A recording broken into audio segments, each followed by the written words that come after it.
साथियों, आज जब हम आजादी के अमृत महोत्सव के दौरान गणतंत्र दिवस की चर्चा कर रहे हैं, तो मैं यहाँ एक दिलचस्प किताब का भी जिक्र करूंगा।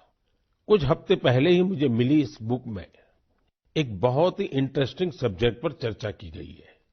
इस बुक का नाम India the mother of democracy है और इसमें कई बेहतरीन एसेज हैं।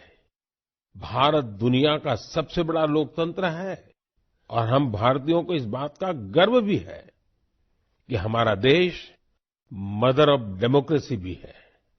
लोकतंत्र हमारी रगों में है, हमारी संस्कृति में है। सदियों से यह हमारे कामकाज का भी एक अभिन्न हिस्सा रहा है। स्वभाव से हम एक डेमोक्रेटिक सोसाइटी है। डॉक्टर अम्बेडकर ने बौद्ध भिक्षु संघ की तुलना भारतीय संसद से की थी। उन्होंने उसे एक ऐसी संस्था बताया था जहां मोशंस, रिजोल्यूशंस, कोरम, वोटिंग और वोटों की गिनती के लिए कई नियम थे। बाबा साहब का मानना था कि भगवान बुद्ध को इसकी प्रेरणा उस समय की राजनीतिक व्यवस्थाओं से मिली होगी। तमिलनाडु में एक छोटा लेकिन चर्चित गांव है उतिरमेरूर। यहाँ 1100-1200 साल पहले का एक शिलालेख दुनिया भर को अचंभित करता है। यह शिलालेख एक मिनी कॉन्स्टिट्यूशन की तरह है। इसमें विस्तार से बताया गया है कि ग्राम सभा का संचालन कैसे होना चाहिए और उसके सदस्यों के चयन की प्रक्रिया क्या हो। हमारे देश के इतिहास में डेमोक्रेटिक वैल्यूज का एक और उदाहरण है 12वीं सदी के भगवान बसवेश्वर का अनुभव मंडपम। यहाँ फ्री डिबेट और डिस्कशन को प्रोत्साहन दिया जाता था। आपको ये जानकर हैरानी होगी कि यह माग्ना कार्टा से भी पहले की बात है।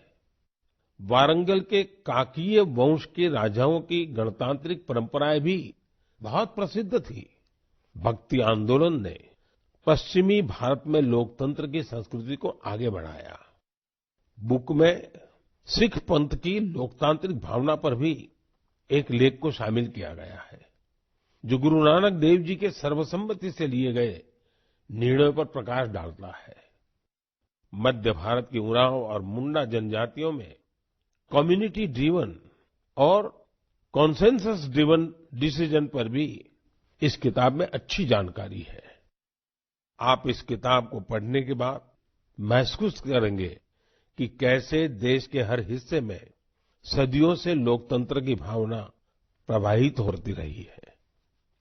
मदर ऑफ डेमोक्रेसी के रूप में हमें निरंतर इस विषय का गहन चिंतन भी करना चाहिए, चर्चा भी करना चाहिए और दुनिया को अवगत भी कराना चाहिए।